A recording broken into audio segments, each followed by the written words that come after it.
Hey, it's Karina Reichman, and you are listening to Comes a Time with Oteil Burbridge and Mike Fenoya. If you're digging the podcast, do these guys a favor and review and subscribe. It means a lot. Be sure to follow the pod on social media, YouTube, and if you're joining for bonus episodes and exclusive content, go to patreon.com/comesatimepod and get on the bus. And now, here's Mike and Oteil. Hey, folks, welcome back to another episode of Comes a Time. That's Oteil. And that's Mike. We had a really good one this week. Rosie McGee, who is a photographer. A lot of deadheads will know her because her photographs are very well known in this community. But she lived literally with the Grateful Dead from 1966. And so the photographs that she got from that perspective, I really don't know that anyone else has them. She caught the photography bug at 12 years old. And to be like a documentary photographer at 12 seems a little unusual to me. Maybe it's just me. Yeah. But thank God, because she later on ended up, I guess she was Phil's girlfriend at the time, Phil Lesh, and lived in the house when they moved the acid test to LA from the San Francisco area. She was like, I'm going to lose my boyfriend that I just got. And he invited her to come. She split, went to LA, and took these photographs that just undo me. I actually was turned on to Rosie a while back, but for whatever reason, whatever's going on in my life, I didn't really follow up on it as quickly as I should have. And when we just did this renovation on our house, I had to take all the library books down. And when I put them back in, I found this book and started flipping through the pictures, and I just was in tears. I hadn't even got halfway through the book, and I was literally in tears. Yeah. And the next two episodes is you're going to be able to hear Rosie bring us through a select group of pictures that she's taken over the past 50 years plus with, the band, and just we put together and shout out to Eric, our engineer, for working, tirelessly with Rosie all week to put together this slideshow essentially that she curated and narrates really for us. And I mentioned it a couple times during this this two-parter episode. These were pictures, Oteil, that were hanging on my wall when I was a kid. My room was plastered with Jerry and Pig, particularly Jerry and Pig, but lots and lots of pictures that she had. I would cut out around the words, and I've always been absolutely fascinated by the iconography and the pictures of the crowd, and thank God for the Grateful Dead family album and Deadheads and all those great books that were put out that you could go buy. And I bought 2 copies, one to cut up and rip up and one to keep intact. And some of the photos we were going through really tripped me out because I'm like, shit, that was right to the right of my bed, as a child was that picture of Pig. And I'm just like, man, this is just what a life. There have been days between. And please check out everything that rosiemcgee.com for her collection of books, and you can peruse her gallery of shots, not just Grateful Dead. She's gone in other Grand Canyon pictures and nature landscape shots. She's incredible, and it's really a thrill to be able to speak with someone who you can see. It's like a Blakesburg conversation, but this is a history lesson. So thank you, Rosie, very, very, very much for spending time with us, here today. And we're here, guys, on the Pantheon Podcast Network, and you can find us at patreon.com/comesatimepod if you want bonus content. And like and share and subscribe and rate and review and tell your friends, means a lot. Enjoy this week's episode, and you'll see part 2 next week. So thank you, everybody. Peace.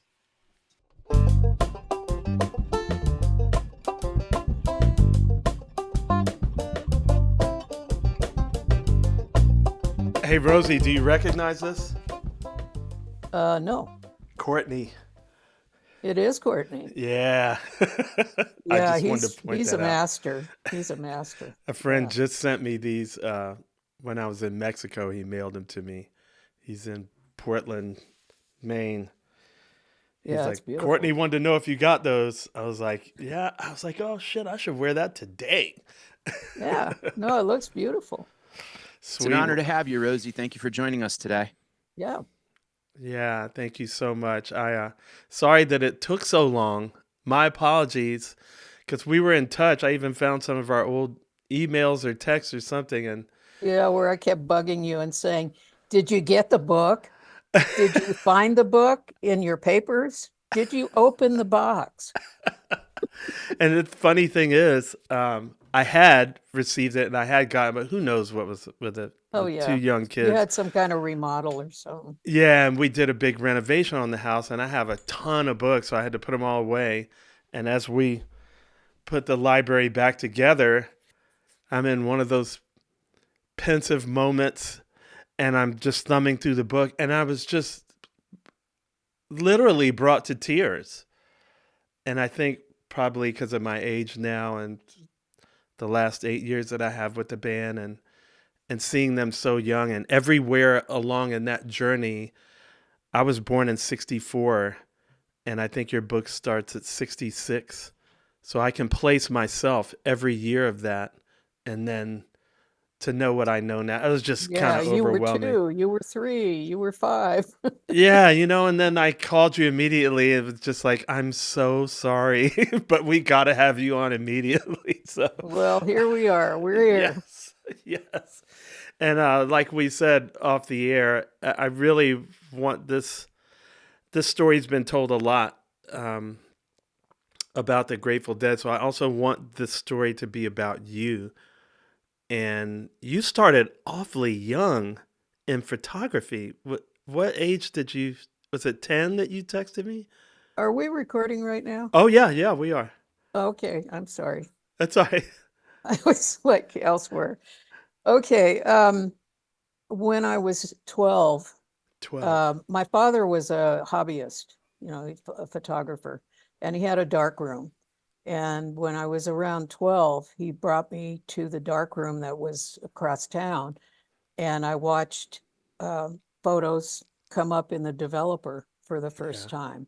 And that was really cool. And it was also cool to be spending time with my dad, which didn't happen very often.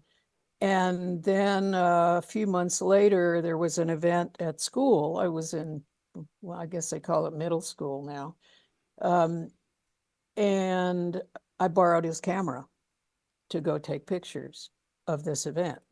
And something about that just spoke to me.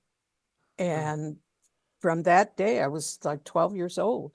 I've been documenting my life with a camera ever since.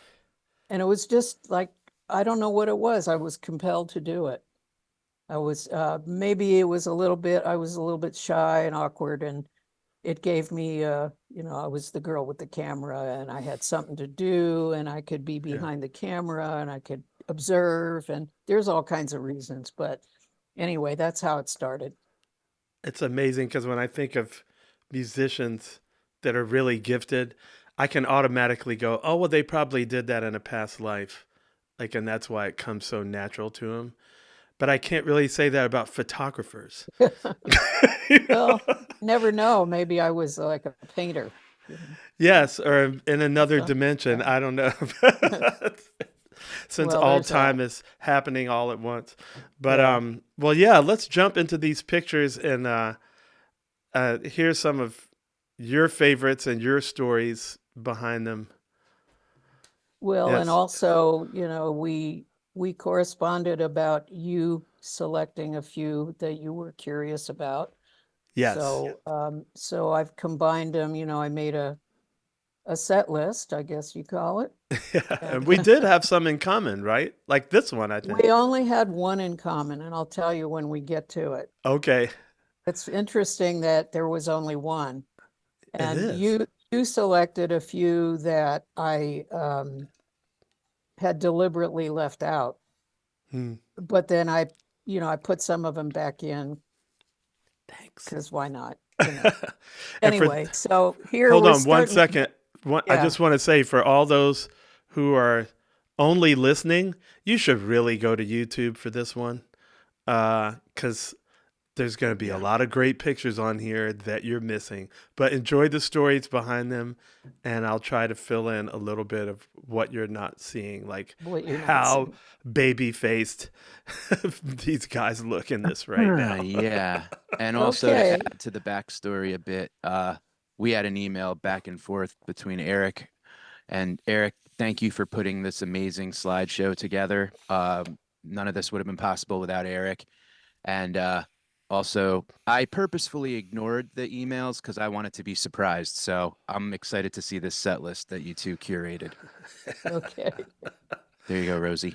Take it All away, right. Rosie. All right. So, well, might as well start at the beginning. Yeah. This is the beginning. And this was one of the first photos I ever took of the Grateful Dead. And it was March 25th, 1966, Troopers Hall in Los Angeles. And, I'll tell some of the backstory. I mean, a lot of this has been documented all over the place as far as, why were they in LA and all of that. But briefly, they had been doing acid tests with Kesey and the pranksters in the San Francisco area. And then the pranksters up and went to LA to put on some acid tests down there. And the Dead had been the house band for the acid test. And so I guess they didn't have much to do. Well, they didn't have any money or anything. And Owsley came along and he offered to rent a place, pay for their expenses, and be their sound guy and go to LA. So they picked up and went. And, there's a lot of debate about why would they do that, but they all went to LA. And I had been dating Phil for a couple of months. And, the way I put it is the circus left town and took my boyfriend with it. And my new boyfriend. And I said, wait a minute, this doesn't fly. So I quit my job. Well, he invited me to come down to LA. I quit my job and got in my VW bug and drove down to LA. And with a little suitcase and a camera and my car, and that was all I had. And I moved in with the Grateful Dead in this house and Owsley. And so they put on some acid tests down there. There were a few down there. And then the pranksters abruptly left. And they didn't have any gigs lined up. So we put together our own gig. There was, it was this, the stage was a home for retired actors. They had this little stage in this little room, and it Wow. fit about 100 people. And so that's the first gig. And we made about, well, at the end of the night, we had $75. I mean, it was our own gig. We put it on, we did everything. We did the posters, we did everything. And at the end of the night, we, staggered out in the middle of the night and went to Cantor's Deli and spent the $75 on the munchies. It's so funny eating it. because right now they just announced the Sphere. And Oh, yeah, and the ticket prices and all yes, that. like Yeah, really. after that little gig, you guys had a Well, whopping $75. Hey, the admission was $1. Yes. And for I was going to this say gig, $75 and 66 isn't that bad. Yeah. Well, yeah. So we had about 100 people. Like we probably took in $120, and after our expenses, we had $75, and we spent it on food. That's Really neat great. to hear that you went to Cantor's Deli after, because my first time doing stand-up comedy in LA at the Comedy Store, we ended up at Cantor's Deli, and I just was thinking about all the amazing people that have eaten there, and now it's Yeah. nice to know that you Oh guys did yeah. as Well, well. it was open 24 hours. It's really good pastrami sandwiches as well.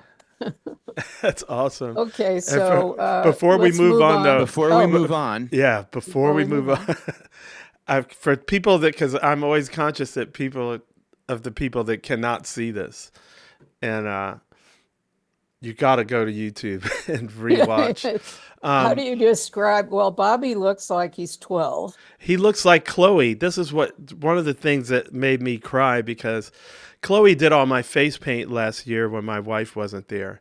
So I spent a Right. lot of time with our faces extremely close together. And when I look at this picture of Bob and all of them in this series, about up until, through the 60s for sure, but I'd say like definitely those first 3 years, 63 to 69, this one being the best example of all, it looks just like her, and Yeah. she's now older than that.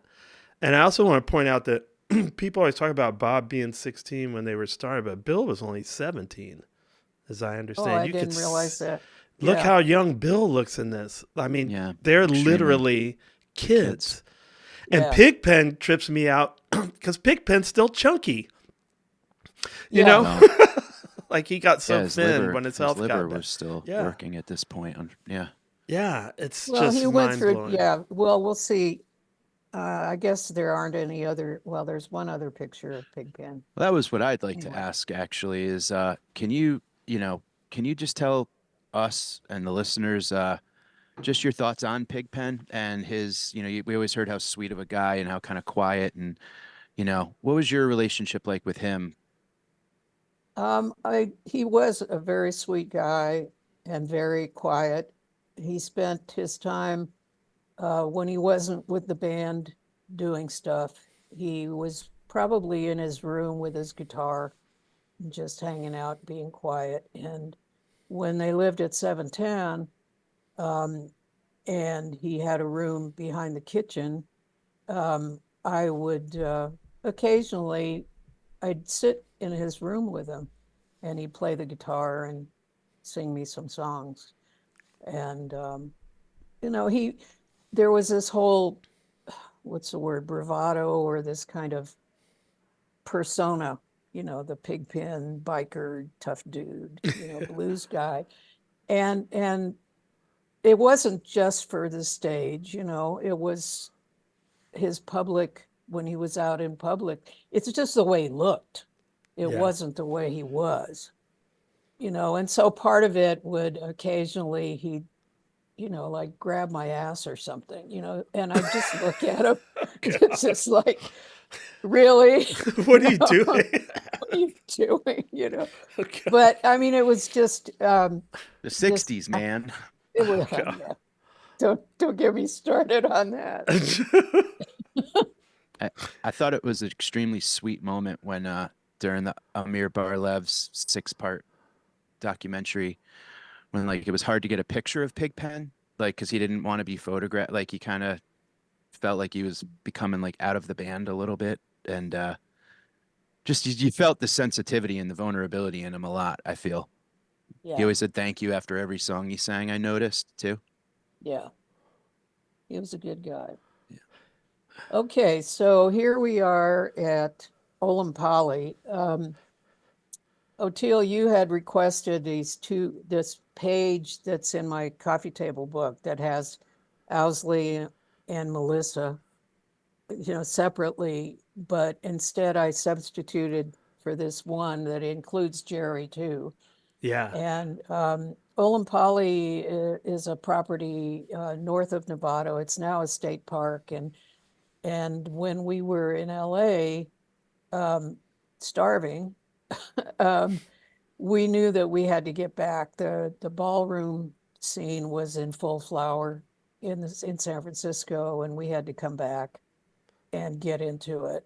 And so they sent me, me and Melissa, this is Owsley, Jerry Owsley and Melissa at Olompali. And Melissa and I drove north to find a place for the band to rent, hopefully where they could also practice and we could all live. And I found this place in the country north of Novato that was available for only 6 weeks, but it was in the summer and it would get us out of LA, you know, and I thought, well, we'll move on from there. At least we've got a place to go. So it was $1,100 for 6 weeks. And we rented it, and we had a couple of very, well, at this point, legendary parties there where, I mean, it was, I don't remember how many acres it is, but it's big. It's got the rolling hill behind it and then goes out to where Highway 101 goes right in front of it. Wow. And had a swimming pool and a bunch of buildings. And, you know, we were there for 6 weeks during the summer, and we would have these parties where we would set up plywood outside for the bands to play and invite all of our musician friends from San Francisco to come up and party with us. And we had the best time.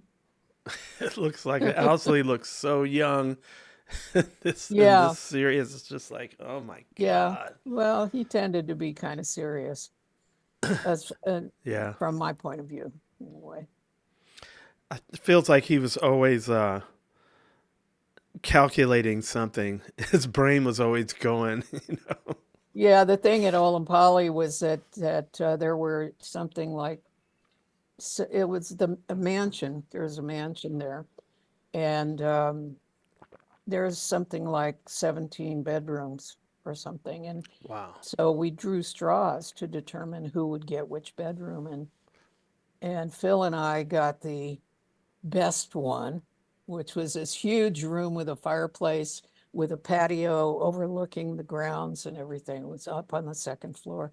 Wow. And when Owsley drew his straw, he ended up with the smallest, darkest room in the back corner in the servants' quarters. So I'm laughing now. He wasn't laughing when that happened, but he didn't spend a lot of time at Olompali, let me just say. He's paying for everything, and he's got the worst room. Right? Yeah, it's just the way it worked out. Well, there was kind of a mutiny by the women. Once we got to Olompali, they because in LA, I mean, this has been written about a lot. Owsley's, since he was holding the purse strings, he determined everything, including what we could eat. Yeah. And he was on a complete meat and eggs only diet. Heard about that. That's what he believed, that we were humans were built to have that diet. And and he didn't allow any vegetables or anything, you know, he called it rabbit food. And so by the time we got to Olompali, the women were fed up. Well, the guys were fed up too. And so we had a little grocery mutiny and said, okay, because the guys were starting to get gigs and making a little bit of money of their own. And so they spent their money on vegetables and fruit and candy bars, you know, whatever. Your flag is going to be a stalk of celery that you jam down in the ground. Oh, Owsley. Okay, well, let's show the next picture. So we jump ahead a couple of years to, this is a very well-known photo at this point. This was a May 5th, 1968 at Central Park, a free concert with the Dead, the Airplane, and the Paul Butterfield Blues Band. at the band shell. And it was just a gorgeous, gorgeous day. Place was full. And, the airplane and the dead and their families and all of us were this big, we spent a lot of time together. The two bands did a lot of events together over those first years, and we're very close friends. And so we just had a great time in New York. And so let's move to the second slide. Oh, wait a If minute. I'm not mistaken, this is our friend Gary Lambert's first show. Yeah, I was going to mention that this photo, which Eric requested a couple of photos, close-ups of crowds of audience, which I didn't take very many, but this one was obviously the Central Park at the same time. And yeah, Gary Lambert has said many times that this was his first gig and that he's scoured any pictures that he could see to see if he could find himself, but he never has been able to. And I'm sure that there are a bunch of people out in the audience. Also, David Gans's wife, Rita, she's in one of the photos that's in the book. I love it. On stage with, on the side of the stage with, when the airplane was playing. Okay. And she's in the photo and she's next to Linda Eastman, who became Linda McCartney, who was there also. Wow. So, yeah, I'm sure there are people in the audience looking at this right now who go, wait a minute, that's me, like third guy, That's amazing. I also want to point out in the last picture, you don't often see Jerry with a Les Paul gold top and lamb chops. That's a good one. Just for those who are only listening, I just want to say, young It's Jerry one with of a a gold top and lamb chops is pretty awesome. Yeah. Okay, there's hey, Grace. Oteil, this is the only photo that you and I have in common as curating into this. And I found that really interesting. I included it because I just love the photo. Yeah, It's otherworldly. Yep. it is. And it's just beautiful, just the greenness of it, and this is just Grace walking around in Central Park. Yeah. And so I wondered why you selected it. It's real easy why I chose it. When I was in Iceland, I had experiences with the Icelandic elves, and it's a whole thing. We're going to make a documentary about it and other anomalous experiences. And after I dove really deeply into it, I was able to spot people that are of that elf lineage. And when I saw this picture, I didn't even know it was Grace. I saw it and it hit me like an arrow right between the eyes. And I went, look at this elf lady in her natural habitat. And I was like, oh, that's Grace Slick. So I have this joke TV show called Elf or Not an Elf? ?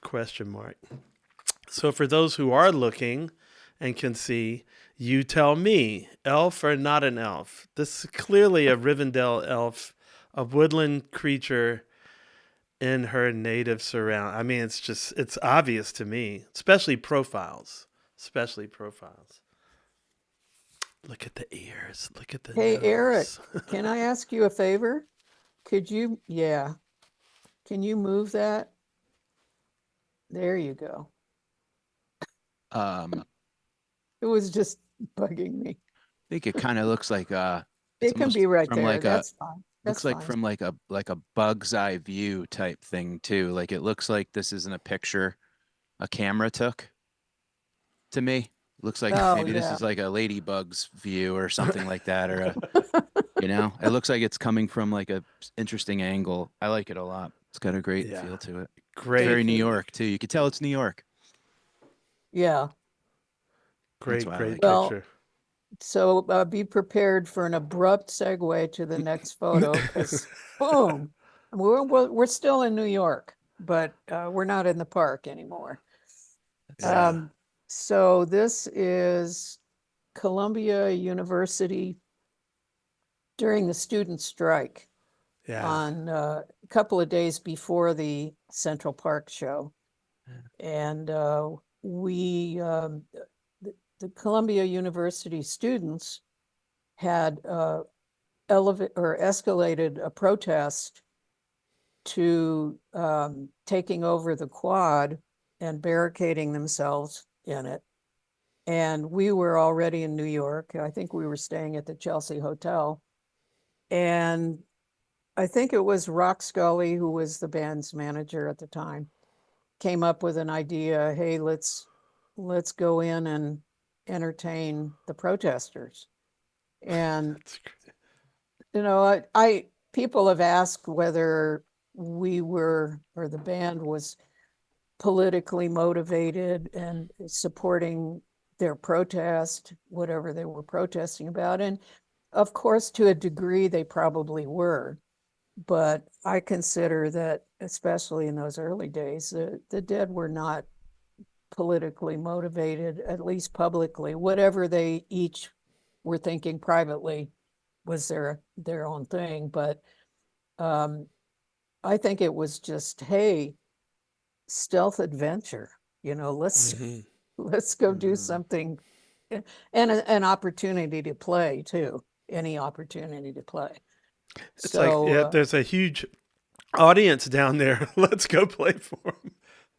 yeah, I Smart. mean, yeah, they were all barricaded in. I don't know how many students they were, but they'd taken over all of the buildings. And my vantage point, I mean, I was on the edge of the stage, which is a carpet, and Yeah. and my back was maybe a foot and a half from the building. Wow. I mean, Man. we were just like slammed in Cramped. there. Yeah. And Yeah. so Which is we were getting ready to play. And so Bobby turned around and flashed me a smile. seems like that's kind of like a metaphor for the East Coast and the West Coast as it were back then, the crammed in New York versus wide and expansive West Coast stuff. It seems like New York stuff was very tight as it still is, but Yeah, interesting observation. Yeah. thank you very much. So let's go to the next one, which is at the same thing. Wow, young Mickey. Yeah, talk Dude. about the audience being up your nose. Teal, elf or no Dude. elf? I mean, come on, Goblin. But check out the champagne sparkle. I think those are Ludwig's. Or are they Rogers? It looks. I think they may be Rod, but it's either Rogers or Ludwig's. Old champagne sparkle drum kit. Like, man, definitely. Yeah. Well, Too this much. is, Mickey was from New York and he, um, famously, I mean, people know the story that he joined the band after sitting in with them at the Straight Theater on Haight Street. And by the end of the night, he was in the band. That's how it worked out. And just side note, he didn't have any place to live, and at the time, Phil and I and Billy and Bobby, I think, we all lived up the hill from 710 Ashbury in a separate house in a big flat. And we didn't have any bedrooms open, but there was a space. It was actually a closet under the stairs that went up to the upstairs apartment. It's like Harry Potter. I love it. I mean, it was just like there was a door on it. It wasn't really, Yeah. meant to be That's anything. great. And so that was where Mickey, when he first joined the band, that's where he lived. You live Lived under the stairs now. closet under the stairs. It's where a And- good goblin should live. Right. Right? I And mean, he'd come go in on. there. He'd go in there. He'd had his rubber practice pad, and he'd go in there and close the door. You just hear him chopping then it you up. just hear Probably it. felt like a womb on LSD. Too much, man. Yeah, I don't know how long he lived there, but anyway. So this gig or this thing in New York and the Central Park show were the first time that Mickey came back to New York with the band since he had gone west and joined the band. Yeah, because he's from there. That's great. Yeah. And I'd like to point out that ruffly French red shirt that he's wearing. You know, the thing with the Rhythm Devils and the red horns and the red cape and the tail and the trident. And a goatee. Yeah, that stuff's real, man. You can see it in this picture. Y'all need to go on to YouTube because Yeah, you and can those see it. Robin Hood boots that he's got Yeah, on. dig it, young or old, man. It's real. Like, You know, Yeah. it's really neat to see a still picture of this because there's video of this show because I can recognize audience members that the cameraman focuses in on that are dancing. Right. And it's neat to see a still photo of this because I've watched the video quite a few times. It's pretty. Look at how close they are to the drums. I mean, they are right It's inside the so bass cool, drum. man. Yeah. I mean, really. Well, And and you look can at see- those speakers. I'm sorry. Look at those speakers right in their face. Like, Yeah, voice wow. recorder. It's really been amazing. Yeah. So, what was I going to say? Oh, just that again, from my vantage point where I was standing when I took the shot behind an amp, the amp was really close to Mickey's Yeah. back as well. You know, it was all just, in there. Super crammed in there. Rosie, So now we move back to the West Coast. can I ask a question before we move on? Yes. I'd like to ask your thoughts on the Fillmore East. Did you enjoy that room? I used to live across the street from the Fillmore East. It was now an Apple Bank and Trust in the East Village, but I've heard a lot of people talk about that room and how it really brought the most out in the guys because they felt like you really needed to earn the New York applause, and earn the New York get up on your feet and dance kind of thing. And I just wanted to get your thoughts on the room itself, just the aesthetics of it. It's kind of a fascinating room for me. Well, you're probably asking the wrong person because I was only there once. And How was that one experience? It was great. I mean, it's interesting. What came into my mind is before I got into the rock and roll world, I was a theater major in school, and being in theaters was very special to me from day one. Being on the stage and just the whole environment of a real theater. And so that's what I remember about it. It's like walking in through the back door, walking out onto the stage before they were set up or anything. And Yeah. it was a real theater. I Yeah. hadn't been in one for a long time. And that's all I remember. Okay, cool. And Janice was there that night. I remember that too. That's memorable. That is memorable. Yeah. Okay, so this photo is from this O'Teal request. Jerry and Ken Kesey at the Newport Pop Festival in Costa Mesa in 1968. And it's just a candid shot. I don't know I was just across from them, and the only thing I could really say about it is that I have a couple of other photos of the two of them, and in each photo, it's just like this, where they're Yeah. two buddies and they're having a conversation and they're always smiling when they're together. That's why I like it so much. Yeah, I mean, who knows what they're saying. It's been sort of an informal caption contest for years, where people make comments, about what they're saying to each other or what's in their Coca-Cola cups, and the obvious. Yeah. I love it because it's not posed. It's two renegades, and clearly, like even though In Kesey's cahoots. losing his hair already, they're just the flower of their youth, like the confidence that they had, and also, and however much of that is in naivete, but also the joy. The joy is just present, and to see them that young and just to think what they were doing.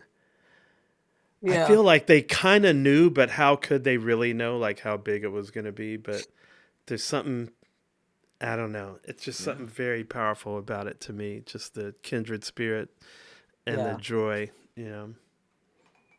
Let's go to the next photo. This is also Kesey. And this one's for you, Eric. Another audience shot. And I didn't even know I had this until I was putting together my coffee table book. And in that process, I spent 6 months doing just the photos before I even started with any other part of that process. And I looked at every single photo that I ever took of those guys, which is not thousands. People think I have, I'm not Jay Blakesberg, Yeah. But I put them up on a big screen one by one. I looked at, I looked through a loop. These were all on film. They're either slides or negatives. And then I scanned the ones that I thought would be the first cut. And I discovered this. I didn't even know I had this. I just was an audience shot, and I'd forgotten about it. And Kesey's obviously looking right at me. Yeah. And so I was really thrilled when I came across it and included it in my book. It's a great pick, Eric. Yeah. What was the deal with the fence there? It looks like some people are on the other side of it. Yeah, I don't know. A long time ago.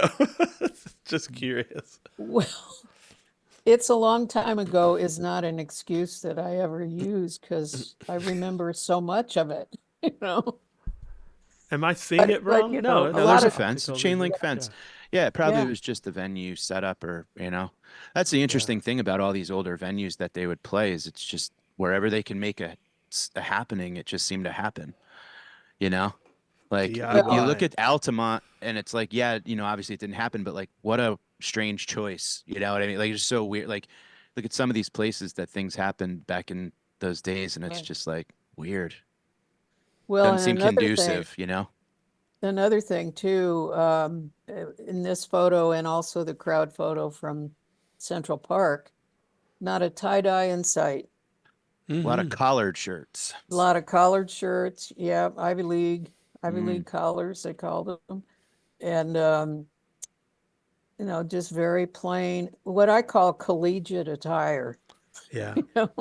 Because that's what it was back then. Yeah, being shirtless for men seemed to be kind of like acceptable until these days.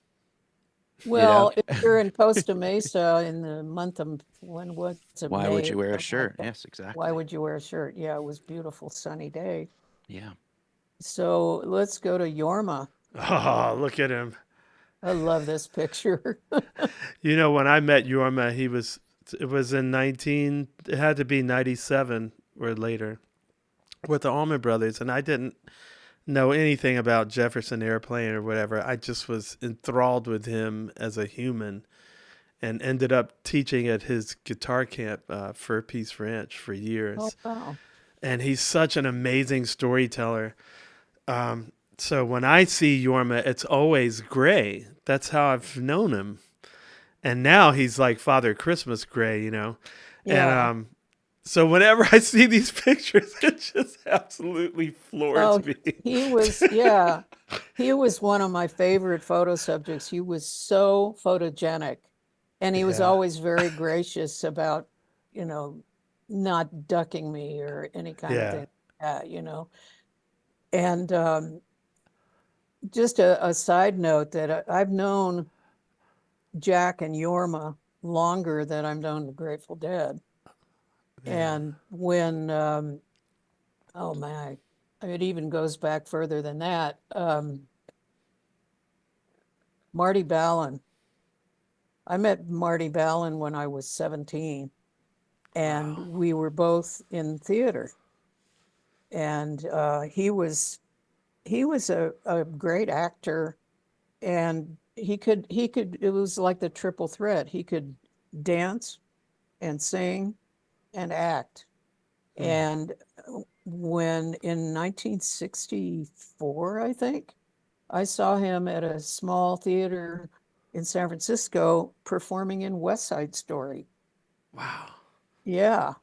And but we were friends. We knew each other when we both were in plays at a theater in Sausalito.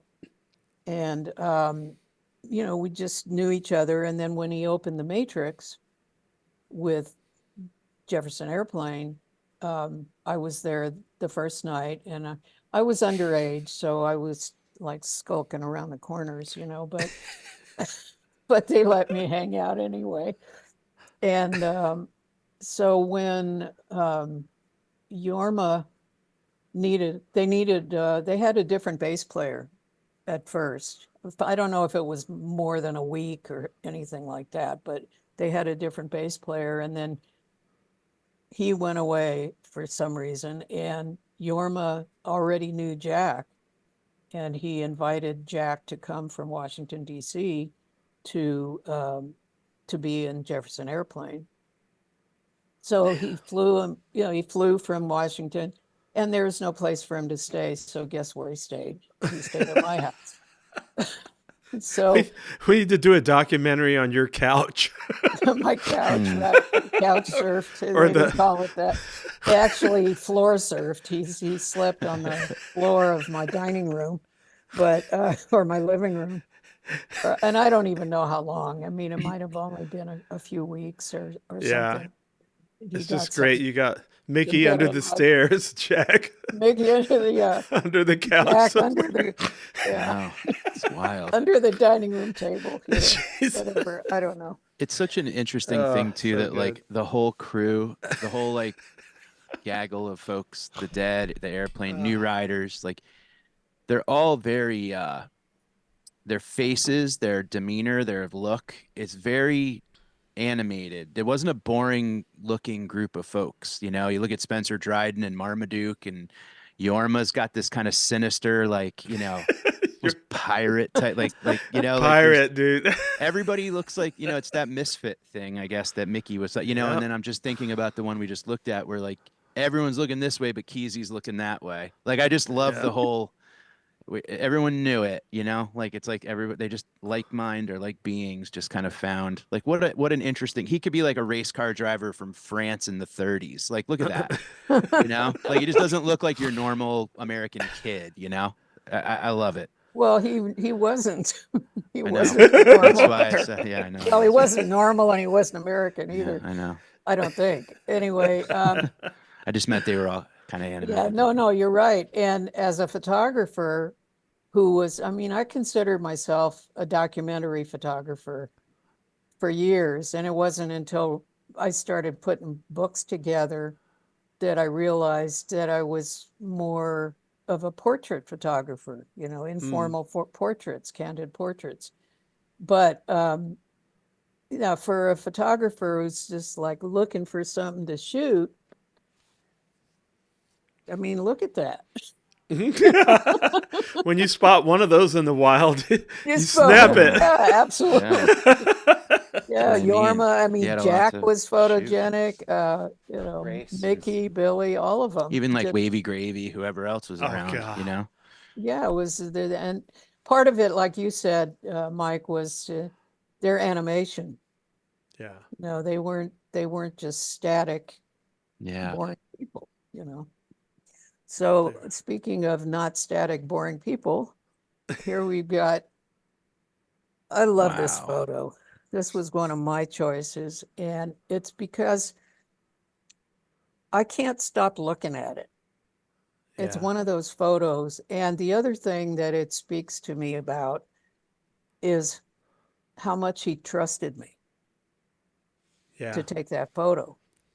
You Yeah. know, he's like, he's being there for me as a photographer. Yeah. And I just like it.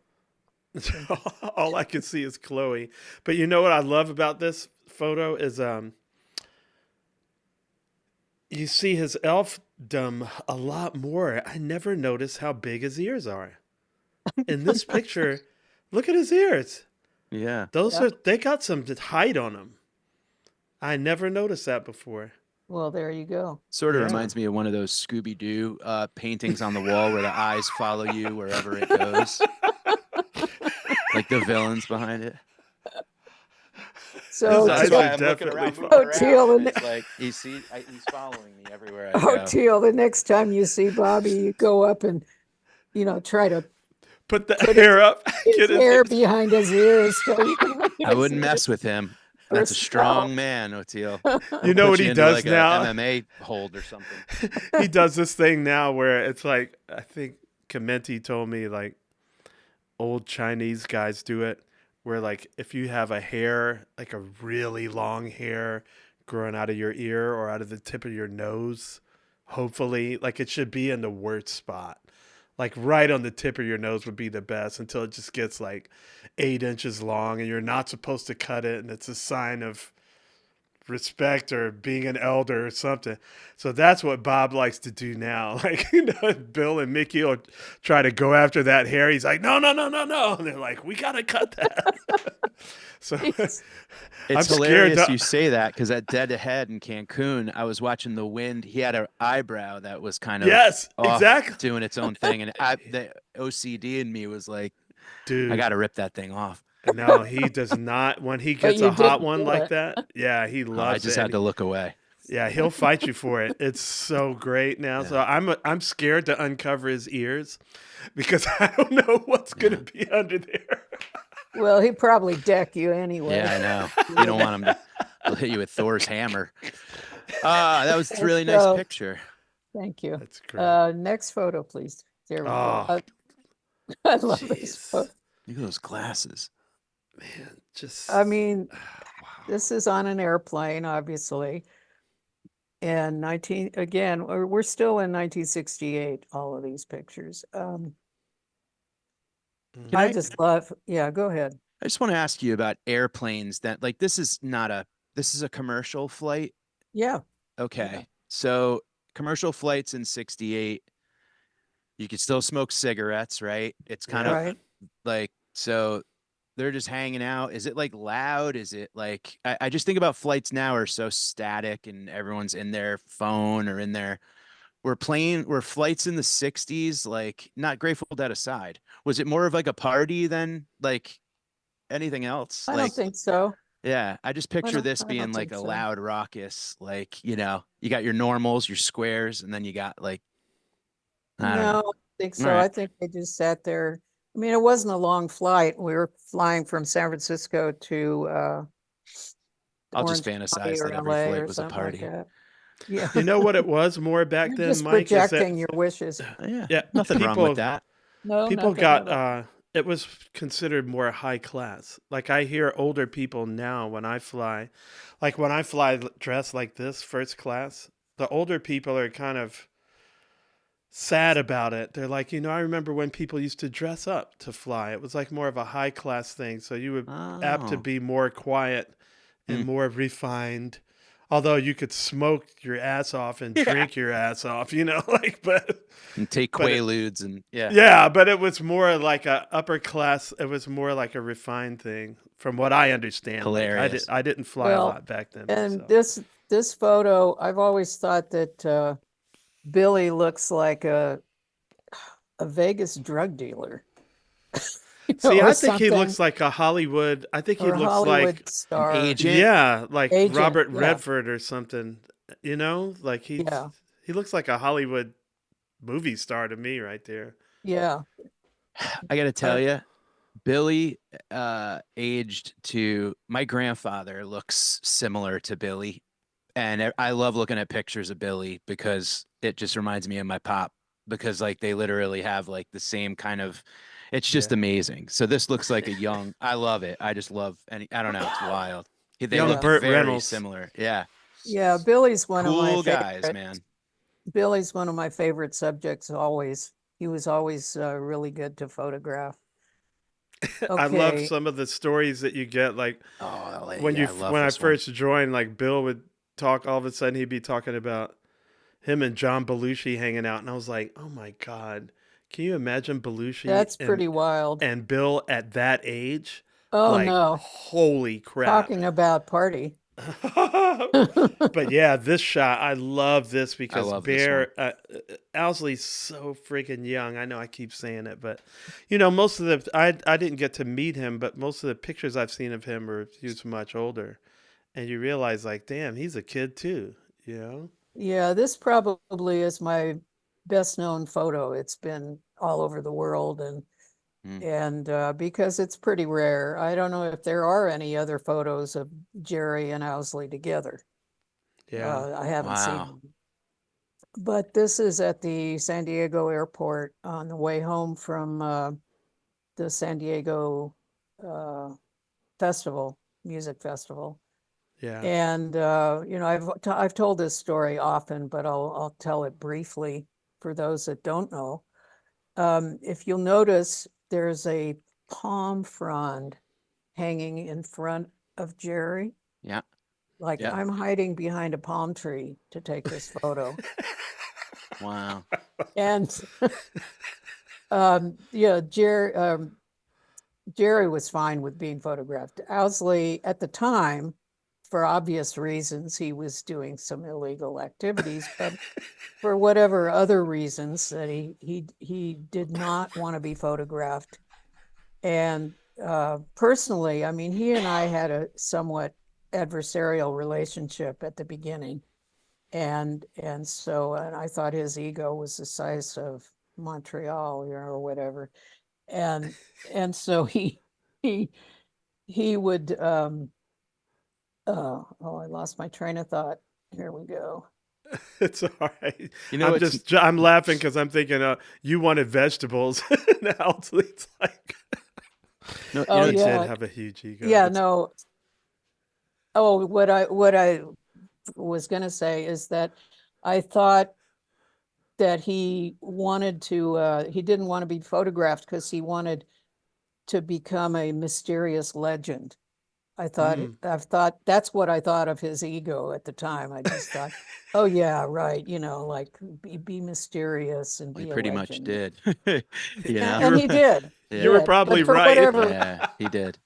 I was maybe partly right, but anyway, he didn't want to be photographed. And so because we did have a little bit of an adversarial relationship, I made it my personal mission to take as many pictures of him as I could.